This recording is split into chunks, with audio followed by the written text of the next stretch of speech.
Online with Richard Sandoval is a production of Hispanic Lifestyle, which is sponsored by Wells Fargo Bank. Information about their small business loans programs can be found online at wellsfargo.com. Hey, Denise, before we get started here, I want to ask you, how are you? How's your family doing during this time that we're living in, COVID-19?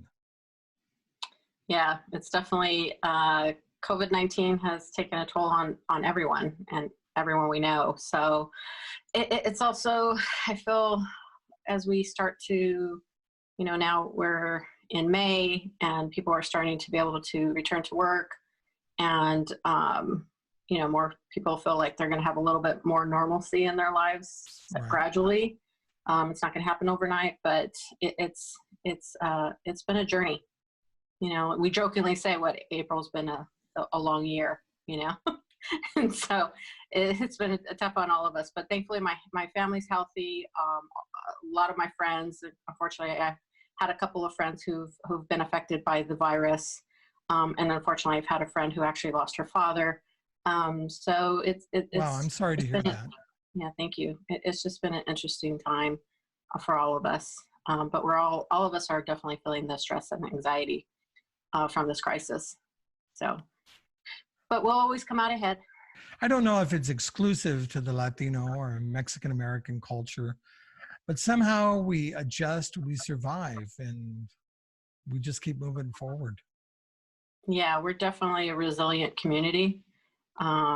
We've learned, I think we've learned a lot of survival skills through certain downturns. We have. I think that's, I don't know if it's necessarily just our culture, but, we as Americans always overcome. And so I just think that's what's going to happen today and now. Well, you're one of those people that have been very gracious to me, my company, Hispanic Lifestyle, in supporting us throughout the years, whether it was attending the conferences or sending me notes.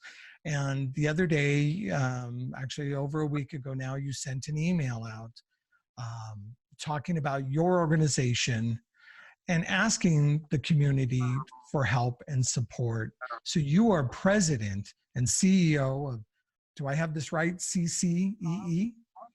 So the California Council on Economic Education, we've been around for 60 years. We've been promoting financial literacy and economic education, obviously for many years. And really the email that you received, Richard, was like a call to action. A lot of the support we do is for our teachers, K through 12 community, and we have different programming in which we deliver our content. So that includes anything from family financial literacy events to after school programming through our Never Too Young program, doing professional development for teachers, which of course they greatly appreciate. Unfortunately right now, as teachers are going to start to see budget cuts, sometimes school districts offer professional development funding for their teachers. That's probably one of the areas in which it will be cut. So we want to make sure that we raise as much money as we can to provide the professional development that teachers are looking for. Of course, CCEE also has a lot of free resources and information and materials and content on our website. So anybody could go to ccee.org to look up the free resources. During this crisis, our response was, how are we going to make sure that teachers and parents have access to educational materials and content and so forth that they can use at home? So we actually have a great team who came up with Daily Dose of Econ. And Daily Dose of Econ has different topics of the day. And so it could be anything from budgeting to saving, student loans, credit, and also lessons on, learning how to navigate insurance, all those life skills that so many of us don't necessarily learn while we're going to school. But at the same time, there's plenty of teachers out there, especially econ teachers, who are really trying to implement a lot of this education in their classrooms. So for the state of California, the only thing that's required for kids before they graduate from high school is an economics class. And throughout the United States, CCE is part of an affiliate, and our affiliate main office is in New York. So there's actually 46 councils throughout the United States. And so, of course, I'm the president and CEO for the California Council, but there's councils throughout, like I mentioned, throughout the 46 states. And unfortunately, even though CCE has been at the forefront for pushing forward and mandating and changing policy to require economics before you graduate from high school, one thing we haven't been able to get to is making sure that students are also be required to take personal finance classes. So right now, 25 states requires economics and 21 states requires personal finance. Of course, we would love to see California also require personal finance.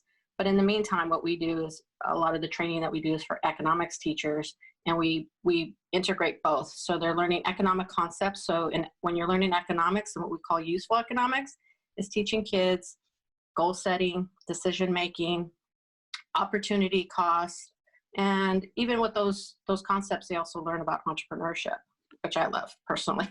And then let me stop you there for a second, and that is the impact.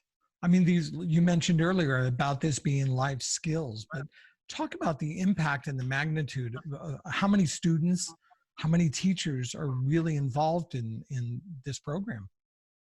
Yeah, so this fiscal year's goal was to reach at least 2,900 educators and teachers. And what I mean by educators, it's usually like after school instructors as well.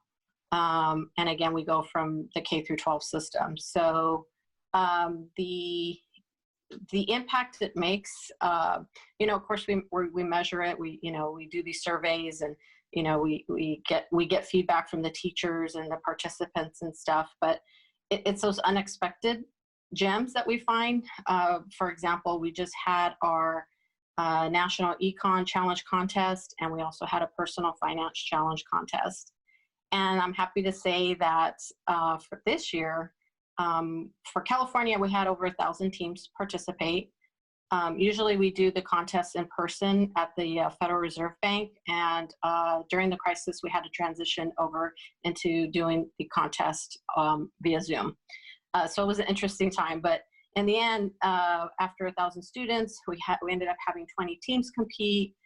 These teams were able to go to national. So our national office in New York just hosted this week the Personal Finance Challenge Contest, and California actually took first place.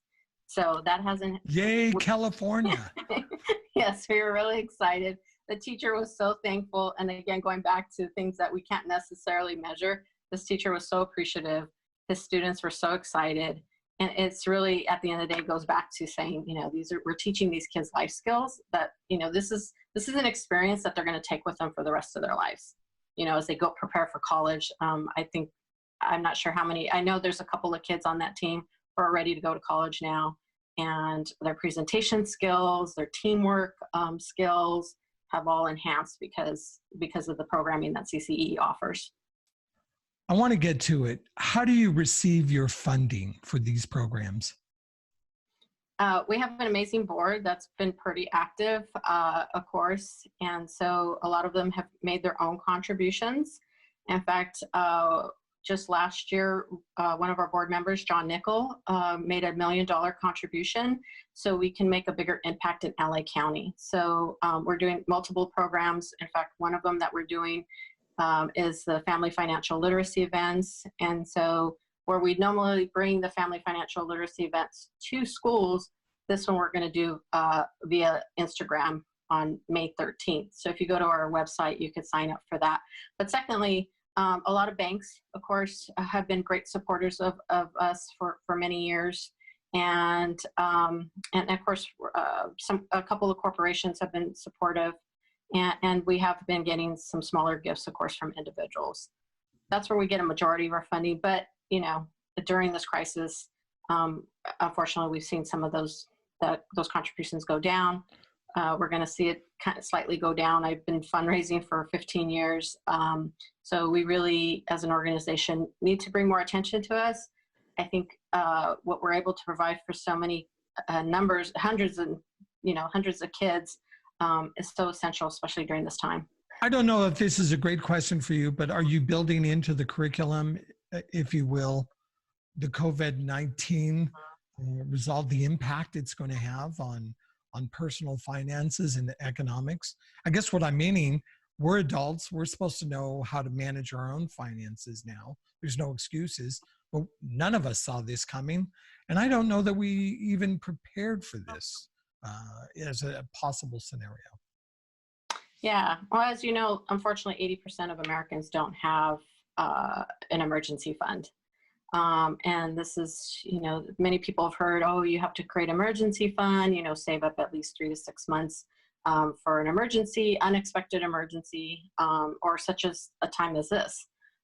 What we did actually with our personal finance challenge contest is the students were given case studies, and these case studies included actually an example of now. So they had a fictional character. She was laid off in her job, and how was she going to manage her finances, and what sort of advice did these students give to her? And so that was a real life example of how we have these students applying what's happening today into the curriculum that we offer. I want to thank you for taking time out to speak with me today.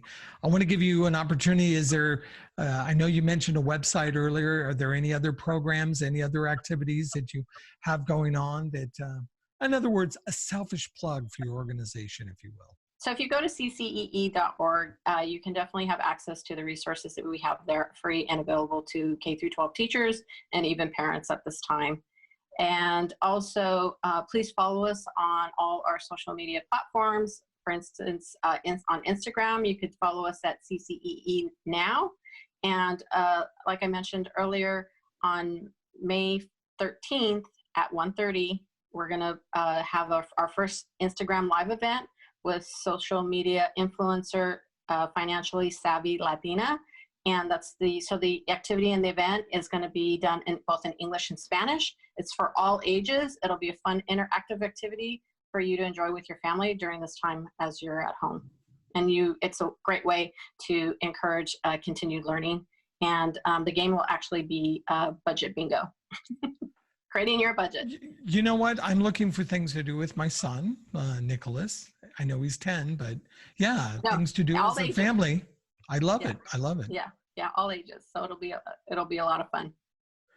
Hey, thank you again, Denise, and stay safe, be healthy, and hey, let's talk after all this is done.